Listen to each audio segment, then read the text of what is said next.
think I see you. Finally, I think I can hear you. That's okay. That is so sad. It worked. Thanks, Megan. You're welcome. Can you guys hear me this time? Yes. Yes.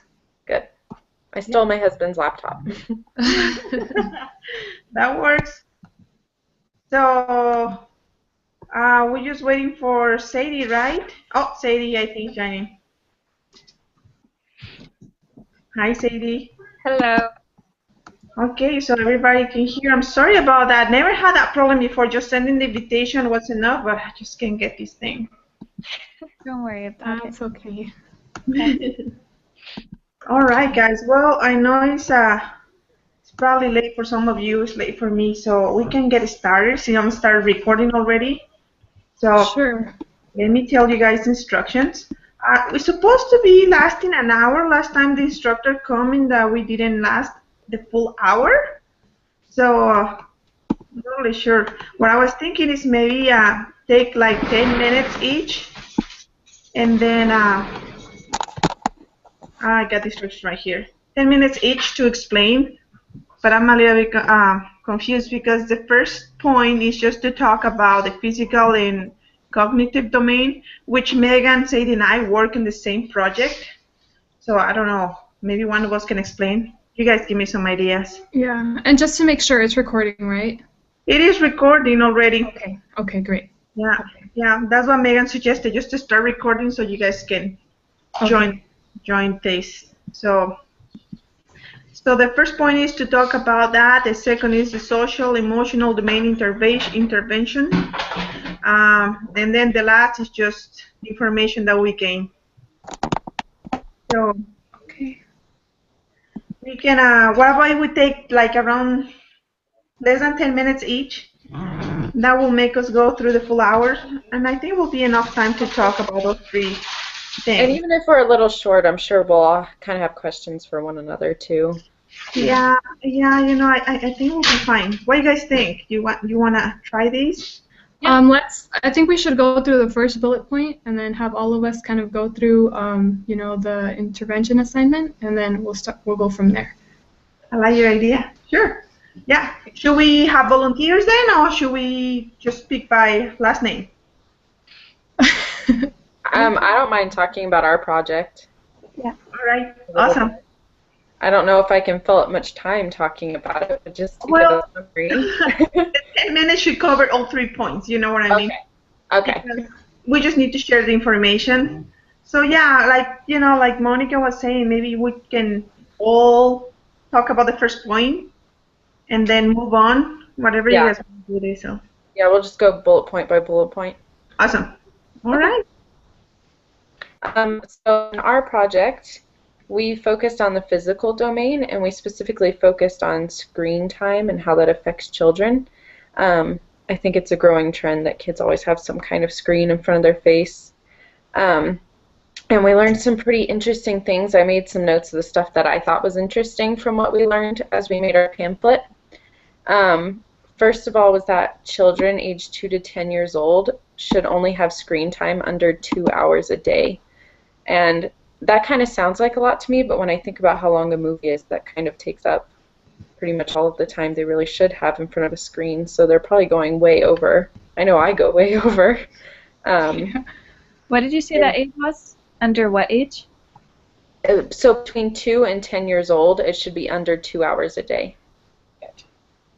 And then something else that I thought was interesting that we learned was that parent screen time correlates directly to children's screen time. So how much a parent spends in front of the screen is a direct correlation to how much their children spends in front of a screen. So one of the best ways to intervene and help your children to learn to do things that don't involve technology is for you to do the same. And so I thought that was pretty interesting. That's what I got out of our little project. Great.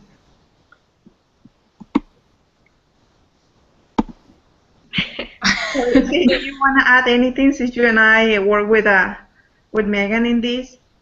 Yeah, I was thinking along the same lines. One of the major things that struck me when we were working on it was also like the parent correlation.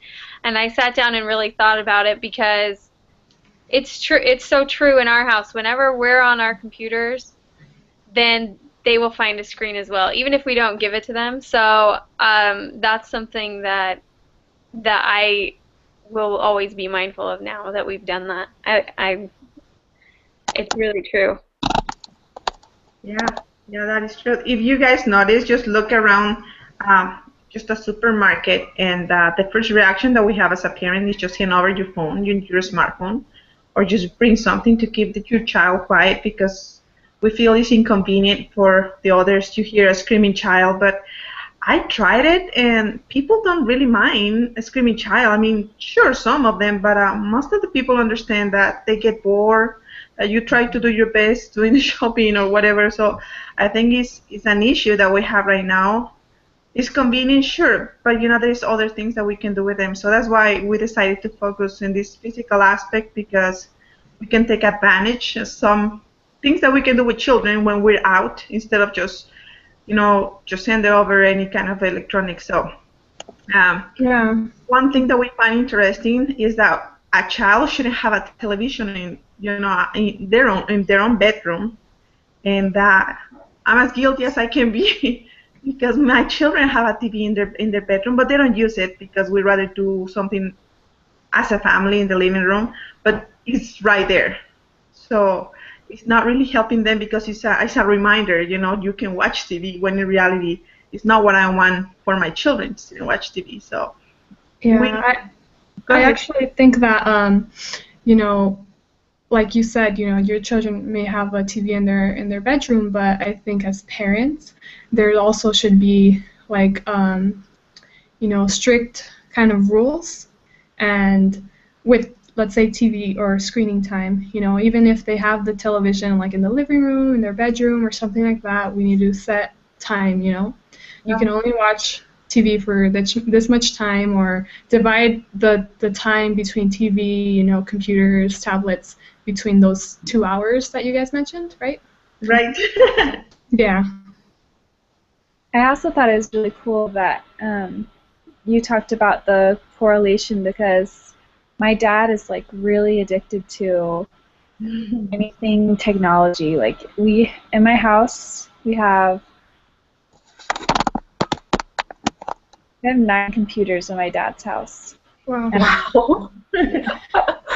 And 6 TVs and 4 tablets. Like my dad is obsessed with anything computer-wise. It's insane. He doesn't even use not even a third of what he has, but he has to have it. And he's always on his phone. Like it does not matter what sort of occasion it is. We went to a funeral and I looked over and he was like playing games on his phone. Like it's really addicted to it, and it's interesting because my parents are divorced. So like when my brothers are at my mom's house, they like sit down and have dinner together and like talk. But when they're at my dad's house, it's like my brothers are just watching TV or on their phones. It's because it's what they kind of are. I think they mimic you, but it's also like when someone's on their phone, it kind of kills the tone for communication. If you're like in a room and it's just you and 2 other people, and like one of those person is not talking and they're just on your phone, after a while everyone kind of just gravitates just to do that. So I can definitely understand why there's a correlation. And I also, growing up, we were never allowed to have television in our rooms. So I have never had a TV in my room before. And again, when my parents got divorced, my dad bought my brothers TVs and put them in their bedrooms at his house, and so my mom had to copy it and do it in her house. And it was funny to watch the difference, because it happened while I went away at college. So my life of never having a TV and like my experiences with my family, going to college and coming back to where they have TV, after dinner we used to like sit and talk, or we would do stuff, at least do something together, and then immediately after dinner everyone went into their rooms. And I was so weird, and that they still are like that. So when I got married, my uncle bought me a TV, and he's like, you can finally put one in your room, and I couldn't do it. I didn't like it at all. So so I understand as well why. There's pros to having TVs in your room, like when you're a teenager and things, but I can understand why parents say not to have it in their bedrooms. Mm-hmm. Yeah. Okay, should we move on to Corey and I's? Yeah. Oh, sure. Yeah. One quick note. So I just wanna, the purpose of this is just to be the parents aware of, that we should limit the kids, but we also propose an alternative. So I'm just gonna mention it very quick and move on to you guys. So Yeah, sure. we propose playing outside, reading a book, drawing a picture, helping prepare a meal, which the kids found really fun, going for a walk as a family, doing puzzles, building a fort, and dancing, which I think is pretty fun and pretty cool. The kids love to go get goofy and dance. So, those are some alternatives that we thought it will be helpful for the parents to consider instead of, allowing that much TV screen. So That's now, really cool. sorry guys. Okay, now your turn. Share with us what you guys did. Yeah, so I'm just pulling up the slide real quick. Another interesting thing, just a side note from that, is I was talking to some elderly people today in my ward, and I was talking to them about how we've been studying interventions and stuff, and they were talking about how they, since they're old, they don't have like a lot to do, and they are worried about how much TV they watch. Granted, they're extremely old, so they're afraid that it's like actually melting their brain, and I had to tell them it's not physically melting their brain. But I didn't know this, but there's actually like universities for people over 60 years old, and they do like 2-week semesters, and you can like go and you can stay in dorms and like go to classes on Shakespeare, and Fun. they like do like basic math, and they like have little binders, and they get to like go to college for 2 weeks. So that is another alternative for when you get older, I guess. I know that's not really what we're studying here, but it was in That really, sounds cool. yeah. Yeah. Anyway, so we did physical domain. And I'm just pulling that up real quick. And if you think it'd be easier to do all 3 of the domains together, if you want to stay on, you guys did cognitive domain? Is that what you just did? And this one, no, it was physical. It was focused into physical domain. Okay. So if you want, we can just all talk about, because we made those little charts in our discussion boards, so we can all do physical things we noticed, and those who did the intervention plans for that can talk about that, and then move to social. That might take up time. But we did the 2 to 5-year-old range, and the issue that we focused on was kids getting hurt. So things like, I had posted that on my discussion board, and one of the people in our class, his name's Bill, I had talked about like kids just getting hurt from like not getting properly supervised, like they were jumping on the bed and they fell off and broke their arm, things like that. But Bill shared an experience on the discussion board where he noticed that his nephew was always getting really hurt. Like he would come and play with his cousins, and he noticed the nephew always had a black eye or always had a broken limb. And one day they went to the pool, and he saw fingerprint bruises all over his nephew's neck. And so he brought it up to his sister, and turns out that her boyfriend was abusing him, abusing the nephew. So that he brought up a whole different view of the getting hurt that I didn't think of, which is if they're getting hurt way too often. He said it's normal for kids to get maybe a broken arm now and then, or like cuts and scrapes from playing outside, but if they're getting hurt really often, then that's a whole another level of paying attention to things wrong. Anyway. That was a really good example of some things that actually happen to children, and it's really sad.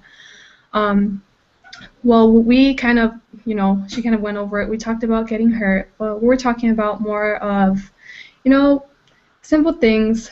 Children at this age, they they want to be free. You know, they're exploring. They want to touch everything. They want to be independent. And you know, we've seen it. You know, children fall, children get hurt, they bump their head and stuff like that, and that's just called accidental injury. I actually, when we started preschool, we actually have to, before we even opened the preschool, or before the beginning of preschool, we have to make sure all the outlets are covered, you know, that things aren't falling over, and just safety, you know. So kind of quick on basically what parents and, you know, others who are around children, what can we do to prevent these like accidental injuries? The first step is just to change the environment by removing hazards. So removing, you know, things that are like poisonous, like medication. It can be like cleaning supplies, stuff like that, that children can, you know, kind of get into and maybe swallow or something like that.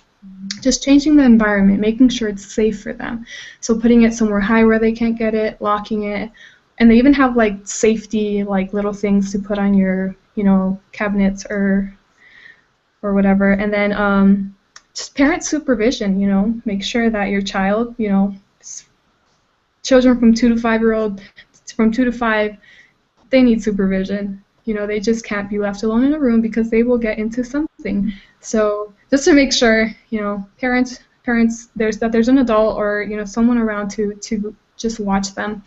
And finally, just teaching your children about safety. You know, like making sure they know that they can't open the door if you're not there. You know, and it's just as simple as telling them, you know, you can't go outside if I'm not with you. You know, you need to be with an adult. And children are more than capable of understanding these things, at least in my opinion. So, yeah. Is there anything else? Another part that I noticed in the intervention strategy we found was have any of the people who've done like family life educating, have you done like the home visits, the HOME visits? Yeah, Sadie, you did it? Yeah, I did it. Yeah, it's like where you go into the home and you watch the way the parent interacts with the child, and you like observe the environment of the home, and you kind of just make sure it's safe, and you kind of judge them on how safe and okay everything is. And so we chose that as an intervention strategy, and they took children in the lower socioeconomic status homes were the ones that were having more injuries, and it was assumed because people of lower economic status tend to work more jobs or work jobs that have them later in the night. Mm-hmm. So the children have less supervision, which would lead to more injury. But what they did was they also noticed that there was a trend where a trend of injury. So like the mother may have had like 7 or 8 bad injuries through her lifetime. Her child was just as likely to have that many, whereas if a parent was raised in a home where her mother was really protective and taught her this is safe, this isn't safe, then that person taught their child that. So they found that people in the lower socioeconomic areas were not being taught when they were younger, and that was translating. So it was kind of a trend. So they really benefited from those home visits from officials who physically went into their home, observed their parenting and the environment, and said, like, okay, you should try doing this with your child. You should try covering those outlets. You should make sure your child's not playing alone by all those cords. And so what they found is when they taught these people in the home, most of them they were women, their children, the amount of injuries like practically vanished. So people really benefited from in-home visits and having like someone point out all the things they could do. And it didn't make that big of a difference for middle and higher socioeconomic status, but for lower, it made a huge difference. And just another side note was for the younger ages, they also noticed that mothers had higher levels of depression, and which caused them to, they noticed in the home visits that they were more kind of apathetic because of their depression. They would see their kid doing something and they'd be like, oh, I'm too tired, I don't want to get up, and stop them, and they'll just let their kid play on its own and not go over and interact with it. And they linked that depression because postpartum depression, if not treated, can kind of carry on for a while. So for that 2 to 5 year range, the earlier 2-year range, if it kept going, that's where that depression linked. And those home visits helped eliminate stress, which helped alleviate some of that parental depression as well. That's pretty interesting. Sadie, did you observe the same things that Corey did? Like parents were receptive to suggestions? Yeah. I mean, we did them, but I did the interviews, but the people that I interviewed didn't necessarily have a problem with that. Yeah, and we did in the class. You don't make a ton of suggestions. You kind of just are observing. Some things. Like when we did it in the class, it was strictly just to practice doing it. So I don't know, but in theory, that's what it should be. All right. Pretty cool. Alrighty. Well, very good job, guys. I learned a lot of things. I have as many children as Sadie. Probably one more than Sadie. I think you have 4, right, Sadie? Right, I have 4. I have 5. But you guys, everything that you mentioned, I've seen in my children. Like the youngest, I have to be after him because he gets in such trouble. He's so curious about everything that even with vitamins, he find a way to open up the bottle and ate vitamins. And I was freaking out, and my husband was just, calm down, we'll see. He was fine, but it took seconds. Seriously, I'm surprised how this guy can be so sneaky and grab stuff. It was right there where I can see that they're not grabbing it, but he still did it. And I think everything that you guys recommended is nice. We have to be attentive. It's not forever because my 12-year-old doesn't really do stuff like that. It's all some other kind of injuries, more like a sport injuries kind. But Yeah. I found it very interesting. What do you guys think? Megan, you like what they thought? Do you have any children? I didn't even ask, but Did you ask if I have children? yeah. I've been married 3 months, so. Oh. Soon. Well, that was very good. Very good. Very interesting. They're also, it's just talking about how you said your child got into the vitamins. They can be so creative with how to get to the vitamins. Yeah. I was a partial live-in nanny for a year, and the parents were the doctors for Metallica, so they were always on tour with the band, so I was always taking care of their kids. And it's funny because they were extreme health nuts, and their children at one point spent so much time away from their parents that they forgot what their parents looked like. That the babies called me mom, and when the mom came home, they didn't even notice her. But I think that lack of parenting caused them to have a high need of attention, and so they would do crazy things to get me to pay attention to them. And one time I woke up, it was 3 a.m. and the boy was 4, and the boy is 3, and the little girl she could just barely walk at that point. She was, where they can walk but they stumble and fall over a lot. She's at that point, and he got up at 3 a.m. and got her up, and they went into the kitchen, and he got his stool and put it on top of a chair, and then slid the chair up to next to the refrigerator, and then opened the refrigerator door and used the refrigerator shelves to climb up, and then he got onto the countertop, and then got up and opened it and took a ton of medication. She had it in a box at the top, but he made this makeshift ladder up to the top. Just a ton of her medication, and like I said, they were doctors, so they had a ton.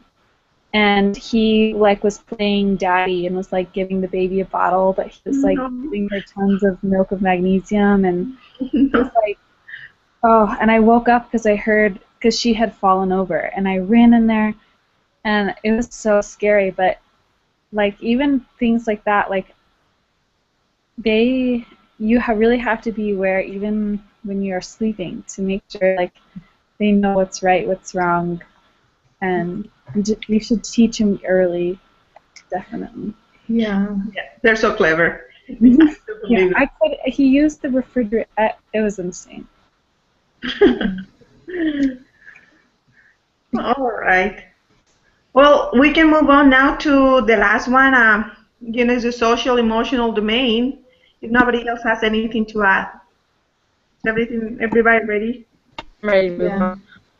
All right. So this one, it looks like everybody has to share what you guys find out about the social emotional domain intervention. So, any volunteers to start? I can go first. All right. Thank you, Monica. So, I chose just challenging behavior in 2 through 5-year-olds, which is preschool, which is what I like to work with, children in that age range. And if you think about challenging behavior, it's just some people would say, is that really something that connects to like social and emotional domain? Like, is it something that we really need intervention for or to prevent? And I think so. So I did some research, and challenging behavior is defined as this. Any repeated pattern of behavior or perception of interactions with peers and adults. Oh, wait. Let me start over. Any repeated pattern of behavior or perception of behavior that interferes with or is at risk of interfering with optimal and learning or engagement in pro-social interaction with peers and adults. So, the reason why I really like this is because I've been working with children in preschool, and there's always a group that needs that extra, attention because of their challenging behavior. And it can be as simple as, we're in, gathering time or, circle time, and they get up and, walk away and start making, like, noise to, like, disrupt the classroom. So we have, like, me and the group of teachers I'm with, we have tried to kind of help the children, because it's not like they just get up one day and they're like, oh, I'm tired, I don't want to participate today. We're understanding of that. If a child is tired, if they can't participate that day, we understand that, and we encourage, ourselves to just kind of meet the child's needs. But these children that I'm specifically talking about, it's a constant behavior, like every single day at preschool. They get up, they don't want to be there, they start, yelling, they start, kicking stuff, making noise, knocking stuff over. So that's what challenging behavior is. And so I found out that challenging behavior in early childhood is related to later problems like socialization, school adjustment, school success, educational and vocational adaptation, and adolescent and adulthood. So it kind of does have like long-term effects if it's not, treated the proper way. And so basically, what can we do to prevent, like, challenging behaviors? So part of the intervention is identifying, preventing, and resolving. So those are the 3 keywords that I highlighted: identifying, preventing, and resolving. So yeah, professionals who are working, to kind of they're still researching this, actually, how to prevent it, how to implement an intervention. Because, like I said, some people don't think it's like a really big like issue that it needs intervention. But in order to distinguish challenging behaviors like tantrums, one must first know the typical development of the child. So let's say for an elementary school child, a tantrum isn't typical development. if there's a child who's in, you know, 3rd grade who's having a tantrum, that's not really typical for them. So there's something wrong, and we need to, you know, identify it. You know, first identify by knowing the typical development, and then if there's anything we can do to prevent it, we should do it. And if there's anything we can do to resolve it, we should do it as well. But if we look at children in the preschool years, tantrums are, you know, typical development. So in that scenario, we wouldn't really say that's something that needs, you know, like intervention and stuff like that, you know. So basically, how do we prevent challenging behaviors in children? First, families who have access to mental and physical care are less likely to have behavior and social problems in their home. Being nurturing and having positive parenting leads to children who have healthy relationship with others. So if you have a healthy relationship with your child, they're more likely to build healthy relationships with others. You know, they know how to talk to other people, teachers, other adults, other children. And finally, in preventing, you know, just choosing a high-quality education for your children when they're young. You know, making sure you're putting them in the right hands of a caregiver, the right preschool that best fits what they need. So, intervention-wise, basically, reducing challenging behaviors has a lot to do with their environment. If a child is in an environment where he or she doesn't feel comfortable, they're gonna act out. You know, having, you know, that environment that's not meeting their needs is gonna cause that, you know, the problems in behavior. So just, you know, making sure that, you know, we try our best to set the environment as perfect as we can for them. Second is teaching. Effective teaching, helping children develop social skills. So using your words. You know, if a child, I've seen this a lot in preschool. You know, one child wants to they're not good at sharing in this you know, age. So that's typical development. That wouldn't be something that's a challenging behavior. So as teachers, we would have to help them gain those social skills. So we help them gain how to share. And we do this by telling them to use their words. So if there's a child who wants another toy and just snatches it away from them, that's going to cause another child to yell or scream, and, you know, that brings a challenging behavior. But if we tell them, you want to play with that toy, you need to ask them first before you take it away. And he or she might say no, but that just means you have to wait your turn. And another way to just teach social skills is just to help them control their impulsive behavior. You know, sometimes, let's say the child takes something away, their reaction, their impulse is to maybe hit, you know, or hit a teacher when we say we can't do this right now, we're moving on to this activity. They might hit you or kick you or something like that. So just help them understand that, you know, hitting or you know, hitting other objects or something like that, that's not okay, you know. And then altering children's activities and social and physical environment to best fit their needs. And that kind of goes with environment, you know. I had an example written down here. There's a child who I'm working with, and she, in creative art, she likes to use glue. But she likes to squeeze the bottle glue, not the glue sticks. And she sits there and she wants to squeeze all of the glue out of the bottle. And eventually her hands start to hurt because, you know, she's developing her fine motor skills. And she, you know, it's just not, it's for her little fingers get tired. So what she does is she's holding the bottle and she starts yelling. And she starts yelling and screaming and, like, basically whining that her hands hurt. So, you know, for me as a teacher, what I like to do is just tell her, you need to take a break. You know, you can't squeeze all of the glue out of the bottle, you know. And kind of redirect her kind kind of redirect her to another activity and then have her come back later to prevent those challenging behaviors of her yelling or, kind of getting in an emotional state.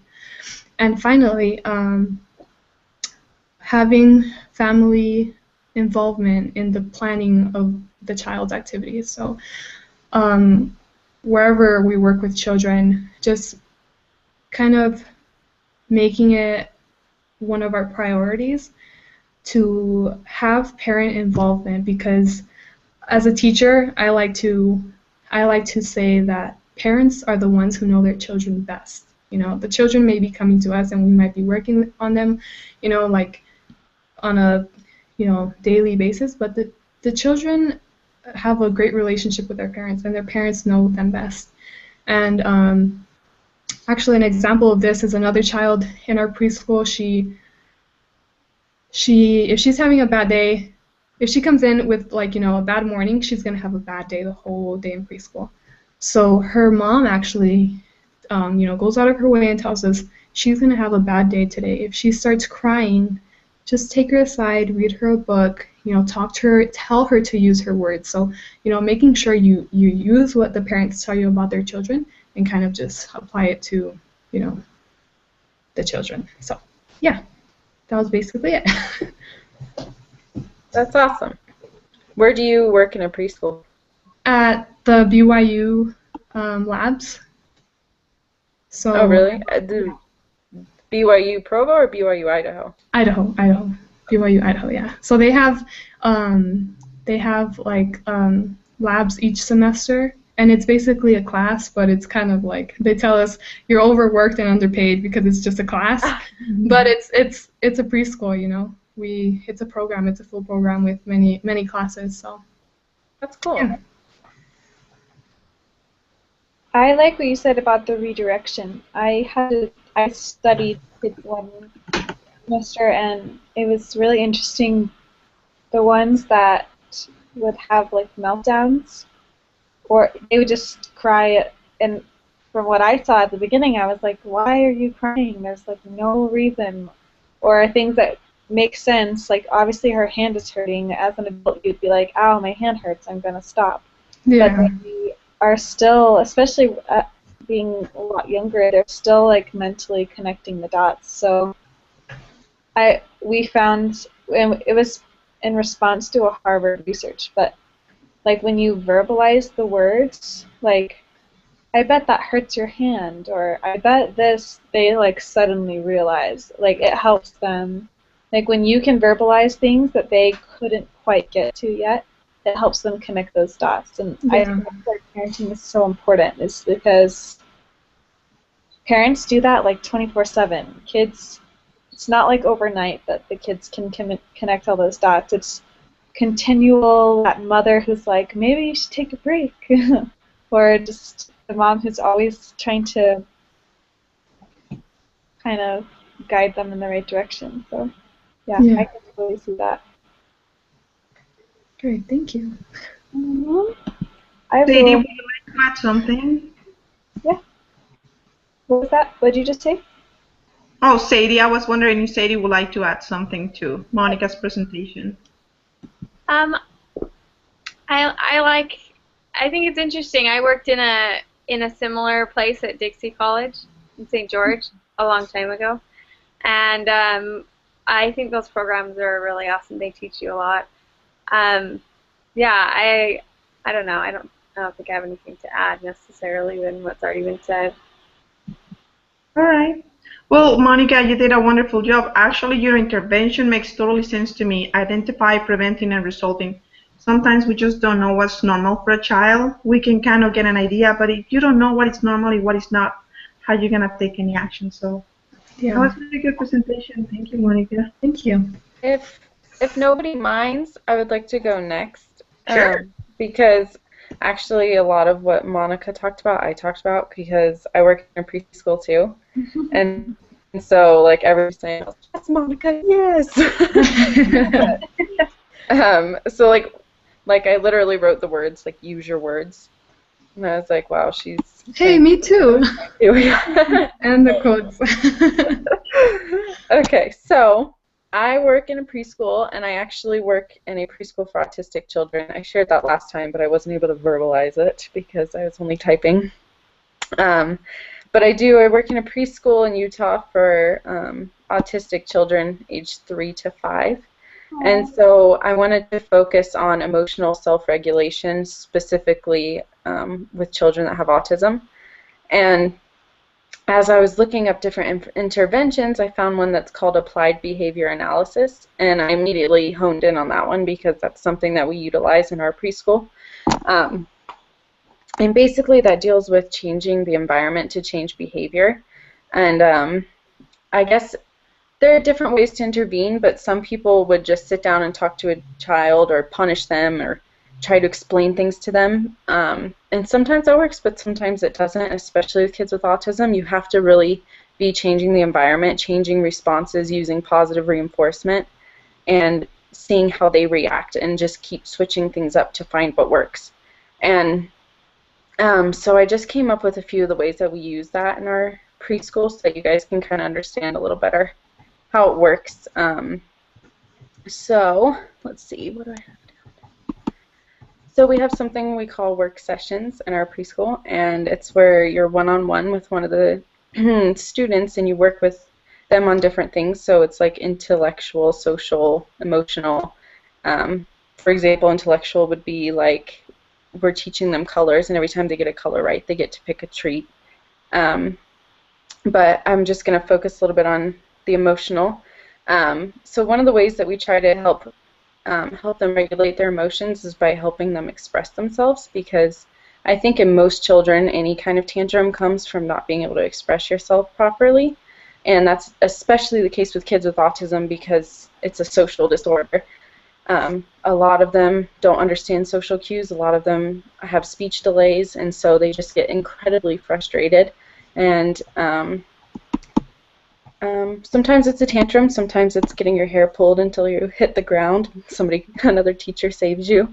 But so we work with them on different scenarios. For example, it would be like we would give them a toy and say, go share this toy with so-and-so. And then they would walk over and give them the toy, and when they came back, they get a treat. So it's just slowly teaching them how to do certain things. It might be that we give them a task like, oh, get the tissue box, and we know it's too high for them, and we're waiting for them to use their words and ask for help, and if they verbally ask for help, they get a reward. And so it's like we're slowly teaching them, this is how you do it, this is how you say it, we're giving them the words to use, and it's just been really interesting to see, like, from the first day of school, the kids that would scream and freak out over little things are now just like turning to their friend and saying, please don't do that, and it works. And it's just like they get so excited, like, whoa, that worked. So it's been fun. And we had one little boy who didn't say much at the beginning of the school year. His mom has been so excited because he's been using sentences to ask for certain things or telling his brothers, like, I don't like it when you do that. And it's because of the things that we've been teaching him at the preschool. So that's one way that we've worked on emotional self-regulation with them, is just helping them learn how to express themselves properly. Let's see, another thing that we do is we try to have structured schedules. Let's see, but we allow for flexibility because we don't want them to become so rigid that if anything changes, they freak out. So we try to keep it structured to a point where they feel comfortable, and we warn them of upcoming changes. A lot of kids freak out when their routine changes, and so we try to keep things mostly the same, but if something's changing, we'll say, hey, today, instead of having snack time, we're going to go to an assembly with our other friends. Or, you know, we kind of warn them throughout the day so they don't freak out as much when there's a change. And then, let's see, responses are a really important way to deal with kids, especially kids with autism, because I'll just give you an example. So there's a little girl in our class that's from Russia, and if you ever call her anything other than her name, it's a full-blown tantrum. I'm talking like drool and snot and like tears for a long time. And so anytime somebody calls her a girl, she gets incredibly upset. She doesn't think she's a girl. She repeats over and over again, I don't want to say her name, but let's say her name is Sarah. She'll be like, I'm Sarah, I'm not girl, I'm not girl, and she'll freak out. And we haven't quite determined if this is like kind of a language barrier or if it's just an identity thing She only wants to be known as her name. But what we started to do at school is we realized she hears girl, she gets upset and throws tantrums, and most of the people respond by getting upset. So to her, she hears girl and everyone gets upset. So we decided, you know what, let's show her that it's okay. Everything's calm, so when she gets upset, we just say, it's okay, you're Sarah and you're a girl. It's fine. There's no big deal. We're all done. We just stay super calm and soothe her, and if she cries it out, she cries it out, but we stay calm. We don't freak out and try to make her upset. And within a few weeks, she would start saying, like, I'm a girl, kind of like getting used to it. And then she missed school for a week, and she came back, and she started throwing that same tantrum over and over again, so we figured out her parents at home were getting upset when she would throw that tantrum. And it taught her, like, okay, this is bad because everyone's getting upset, including my parents. So we had to talk to them about it. But now that everyone's on board, it's been making a huge difference. And so that's one way that changing an environment is like a huge intervention. And then just one more, impulse control is a huge issue in any kid that age, but especially kids with autism. They will just randomly reach out and hit you, and they don't even know why they did it. So one of the things we've been working on since the beginning of the year is we have all the kids sit in a seat, and we blow up a balloon as big as we can, and we blast off. We have them count down, and we let go. And the balloon will just fly all over the room, and at the beginning of the year, they would all jump up and chase the balloon and freak out, screaming, pushing each other over, and get so excited. But we've been working with them on impulse control, and hey, you can sit in your seat if you really try. And we used positive reinforcement, we used rewards, and now after, just a few months, when we let go of the balloon, they all sit right in their seat. Nobody even moves an inch. They just follow the balloon with their eyes, and they smile, and they giggle. But it's been so amazing to see the difference in that impulse control, and just that they learned that, hey, I can control what I do. So that's been kind of interesting, and that all falls into that emotional self-regulation and applied behavior analysis. And that's just some ways that we use it in our preschool, but it's kind of interesting. So that's I just want to share some ways. Where's your preschool at? So it's in Provo, Saratoga Springs, and Orem. Awesome. I'm just curious because I have a friend where I live in Provo, and my Relief Society teacher is looking for a job in a preschool. Can you tell me the name of the preschool? Yeah, so it's called Giant Steps. It's actually for Wasatch Mental Health. Okay. So you don't really work in a school. You work in a school, but you're working for a mental health agency. So that's something I really like about it because it's not just like babysitting. It's like you're actually doing therapy with them, which is really rewarding. But they are hiring if you want to tell her about it. That's awesome. That's really cool. Yeah, I love it. It's like my dream job. You kind of used a lot of what I did, like an interview earlier on, and the woman that I interviewed, she her child had autism. So like for this week, the socio-emotional domain, she started noticing when her child was young. They didn't know right away that he had autism, but she noticed like when she saw other kids his age, like they were like modeling, they were like copying parents, and they were doing stuff, and her kid would just like, it was like she wasn't there. Mm-hmm. It was like he was in his own little world all of the time. And when other kids started like adapting new play pretend scenarios, he like still was in the single play mode. And so like wanting to spend more time alone than with others was the problem. Not practicing modeling. His tantrums were like kids will have tantrums, but his were like complete and total meltdowns at really small things. Basically, he couldn't play pretend with the other kids very well. And the other one that was about another one of her kids that I guess I'll talk about. The intervention plans I had where you just talked about, like, she did, like, scenarios with him. It was just like you said, where she would, like, put something up high and be like, ooh, can you help me with that? And then she would, like, when he would start having a meltdown, she'd be like, or you could say, can you help me? Something like that. So It was that, or she also used like everyday moments to just teach. Like if they were waiting in line at the grocery store, she would like point people out and be like, "Do you see how they're talking?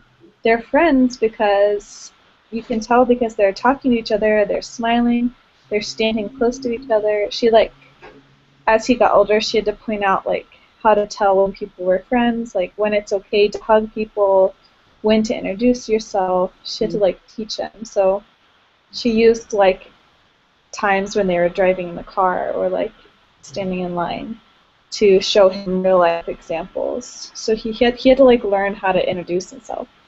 And my other one was just my other issue was lack of confidence, and that's one that she had noticed in her neighbor child, and ended up being because the mom was a big perfectionist, and anytime the kid, like if the kid drew a circle and it wasn't perfect, she'd make him erase it and redraw it. And if he didn't do it right, he'd have to trace it.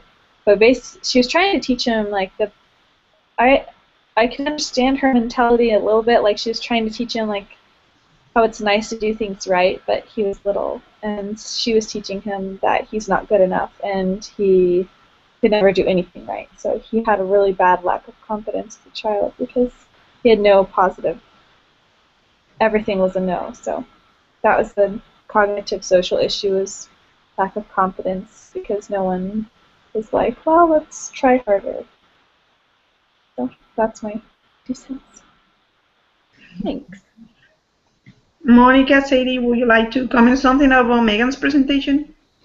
Sure. I just wrote down positive reinforcement. I think that's very important with any children, whether they have, like a physical disability or not. I just think instead of, well, actually, at the moment they hear no or don't is when they will do. So just, like if you don't want them to run, don't say, don't run, don't run, don't run. Just say, oh, we're walking, we're walking together, or walk with them. Just positive reinforcement. I really like that. I was thinking also just the positive reinforcement, but just the teaching the skills of learning how to regulate yourself. That's important.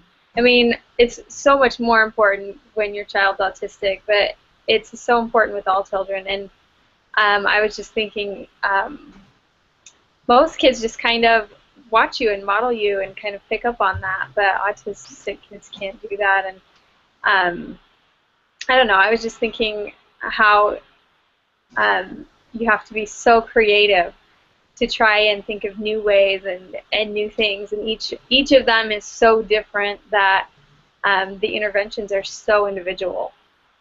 So I don't know, that's just kind of what I was thinking about while you were talking. Thanks, Sadie. I think my favorite part, I love everything that you said because I don't have direct interaction with kids with autism, but I do know some of them. And I think we take things for granted. We expect so much from these kids, and we don't really understand how they, how they do things, how they think. But one of the things that you mentioned is work with them in different scenarios. And how important is that? Because you're teaching them how to react before it happens. Mm-hmm. So, that I think reduces frustration in the children and reduces frustration on the parents. And, and the children feel more accepted because the first thing that we do is just judge. It's just, oh, it's another tantrum, or, oh, gosh, the parents are doing such a bad job. But we don't understand. We don't really get involved. But, having all these tips, like, to prevent, I think that is a great idea. It's going to be for the kid. He's going to be happier. He's going to feel included. And as you said, small steps that we take for granted, we just expect the child to do it. It's big steps for them. Like you said, the mom was very excited about this. The children was very excited because they were getting the concept. So very eye-opening. I really appreciate what you shared with us tonight. Thank you. Thanks. All right. So we have anybody else wanted to go? I can go. All right. Thank you, Sadie. I researched bullying in school-age kids. I found out a lot of interesting things about, first of all, the the people who are doing the bullying, we tend to think of them as like people who lack skills or are socially behind, but they're actually, in studies, it's shown that they're actually quite competent, but they're trying to get some level of power or control or authority that's their goal, but it's not because they're behind in social skills. And the other thing that I found really interesting before we talk about the interventions is that both the bullies and the victims of bullying, they suffer the same setbacks. So they both have lower levels of health and well-being. They both have higher levels of depression and anxiety, and are more likely to be suicidal when they're older. They also both tend to have higher truancy levels and are more likely to feel unsafe at school and have lower grades. So the effects of bullying on both sides are really big, and I just thought it was interesting that we tend to feel like it's more one-sided, than it is. It's two-sided. So I also researched 2 different types of intervention. I haven't firsthand, thank goodness, had to deal with bullying either in a classroom setting or with my own children. So I mean, I've seen it, but not firsthand. So I did a lot of research, and there was this one program. It's called the YM program that they're doing in schools, and it's a prevention program. And the prevention program has 4 different goals, and it says that there's 3 groups: the bullies, the victims, and the uninvolved kids. And the goal is to move the bullies and the victims into the uninvolved category. And so they do this in stages and try to move as many kids over to that category as possible. And the 4 things they're teaching are, the 4 things that are the end game is to have them feel bonding, which is attachment to anyone, family, school, their peers, just to have a bonding experience. And to believe that there are shared values or norms within each social unit. So they need to believe that they have something in common with their peers, that they share the same values. The third is they need to have external constraints. That there need to be rules that they know they need to follow. They need to know that the school or the environment they're in is, that it's just not acceptable. And the fourth is that they need to gain social, cognitive, and emotional skills. So this program went into schools and they tried to teach this, and a huge percentage of children who went through this program, I think it was like 38%, moved it from a bullying or victim category into the other category, just using, just being taught those 4 things. And then the other one that I found that I thought was really relevant was talking about teacher interventions in the classroom and how the teachers react and what the teachers do. And a great majority of teachers in the United States will use an authoritative way of dealing with bullies. And so they'll go in and say, talk to the bully and just say, hey, this is not acceptable, we're not doing this, and correct that behavior and punish that behavior.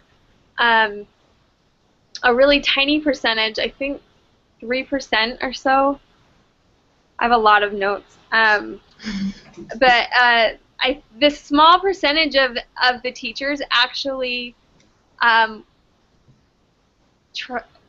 talk to the victim at all, because they're so focused on changing the behavior of the bully, they tend to forget that the intervention should involve the victim as well, because they need intervention as well to gain the confidence back and gain the social skills back and come back from all of the damaging effects that result from the bullying. So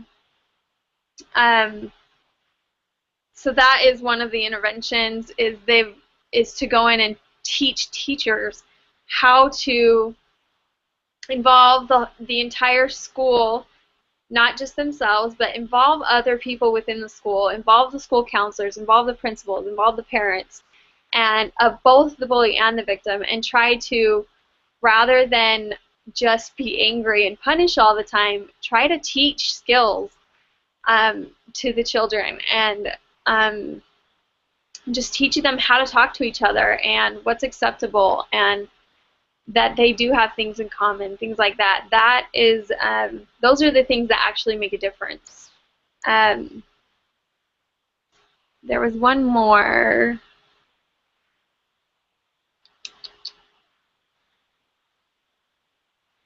Anyway, so I guess that's right. So the important part, the thing that I got most out of this is just trying to address both sides and to really try to teach them empathy and responsibility and give them insights that, you know, this is what you're causing by doing this, or for the bully, and then for the victim, teaching them how to, you know, be assertive and stand up for themselves, and in a positive way with their words. And they're older kids, but it goes back to the same thing. They need to learn how to use their words and to speak to each other and really stand up for themselves. So yeah. I think that's all that I have. That's really great. And I know I've said it a lot, so I'll just say my last one. When I lived in Mexico for a while, and I had so I had all Spanish students, and none of them spoke English, and it was like really hard for me to fit in with a lot of the people there at first, because I couldn't understand what they were saying, and I didn't understand idioms and jokes that were cultural. So it gave me a really good insight as to when people migrate to the United States, how they feel in public schools. And when I came back to America, I taught in public schools, and I saw that a lot of kids were getting bullied because people would say things really fast to them or things like that, and they weren't as smart. I don't want to say not as smart. They couldn't catch on as quickly because there was that language barrier. So I can totally understand and agree with how you said that teachers need to point out how much we are alike. If they would have lessons on how much we are alike, instead of like pointing out how they're different and saying, oh, well, they're from a different country, they're different. It just, on the playground, kids don't care. That just shows that they're more different. But if you, as a teacher, now how similar you are, I think that could really help with the bullying.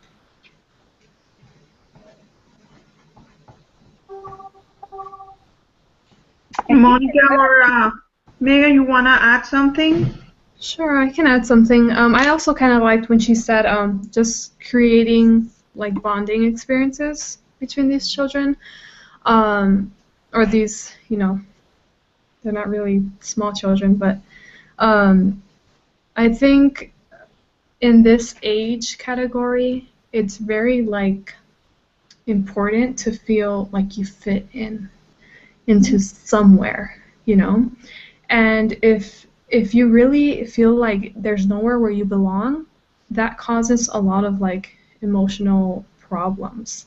So I just think, you know, helping children find something in common with others, you know, helping them fit in with their peers, and just build relationships, you know. So yeah.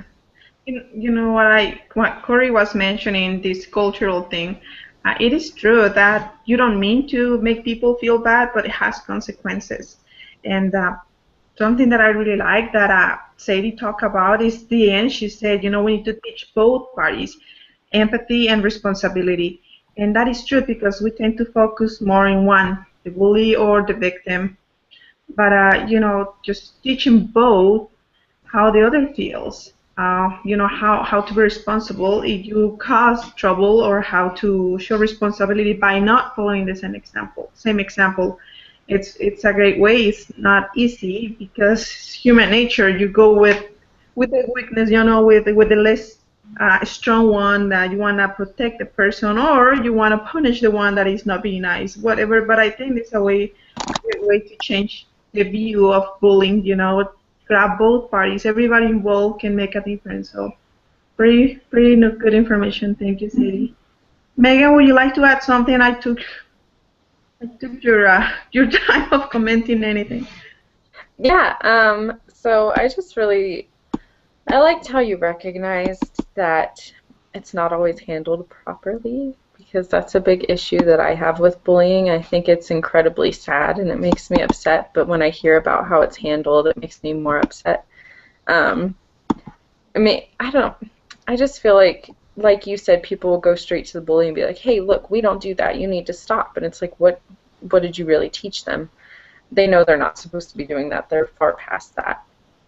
And I just thought about when I was in middle school, I was selected to be in this peer mentoring club, and we were trained for weeks about how to approach this, and they would send a bully and a victim to come talk to us and a partner. And we had this script that we had to follow, and we asked them questions like, so why are you being mean? And how does that make you feel? And this and this. And I remember we were only allowed to follow this script, and I remember I felt so uncomfortable because the script was pretty much just getting them to say everything negative, like, well, I don't like you because of this, this, and this, and they're just being mean to each other. And at the end, one of the questions we had to ask was, so do you feel like this helped? And they were like, no. And I remember feeling so embarrassed, and I was like, this is not how you help people. And so the counselor asked us afterwards how it went, and I told him, I was like, this doesn't work at all. I was like, I mean, I didn't say it in such mature words because I was an 8th grader, but I basically in some sort of way told him that it's too impersonal, it was following a script. I didn't get to know anything about them, and who wants help from somebody that's their age who's acting like an authoritative, I don't know. It was just, I just feel like schools try to come up with these different ways to handle bullying when it's really as simple as just getting to really know the situation and making them feel heard. And a lot of times it's just swept under the rug, or it's just handled in the uniform way for every person, when I feel like you really need to get to know the bully and the victim on a deeper level to find out what the real cause is. So I just thought that was interesting. And I think the need is trying to help to see both sides. They're trying to see how the bully feels and why is he doing or she doing the things that he's doing, and how the victim feels. And I think there's programs out there that are trying to work with everybody so bullying can be not completely stopped, because we're all different, but at least getting controlled. So I guess, Corey, it's between you and I. You want to go first, or you want me to go first? Oh, when I went on my little spree after, I don't know, Megan, right? Yeah. Yeah. When I went on my little spree, I listed those things. So, and that's why I went on the random tangent at the end when I talked about the lack of confidence. That was the one that I had that she didn't cover in her section. So. Oh, okay. All right. I'll add that to the notes. So I'll share mine. It's very, very close to what you guys are saying, and I told you what I picked this topic. We moved to this neighborhood not long ago, and we met this little guy. He's such a cute little guy, very social and very friendly. But then things turned out not as good as my kids expected, and he lacked of social skills, and I was kind of surprised because he started being so good, and then he didn't know how to behave. He didn't know anything about social contracts, and anyway, I started thinking about what am I doing as a parent to show my kids social skills. So this is gonna sound very familiar to you guys because we learned this actually in this class. And I don't know if you remember the assignment called Train the Trainer. And in that assignment, we watch a video from Dr. I'll tell you the name in a minute. It's Richard D. Lavoie, and he's just focusing on how to teach children social skills. what I wanted to share with you guys in this little convention is, children sometimes don't know how to behave, like Megan mentioned, with autism kids. But I think every children needs to learn the social skills, and adults, caregivers, parents, everybody's involved in teaching them how to better manage this. So this guy, this doctor in the video, he was telling about many things that children lack, that it shows social behavior. And actually people assimilate that they are behind in something, like emotionally they're not ready, or they're not that smart because they're acting this way, when in fact they just don't know how to act.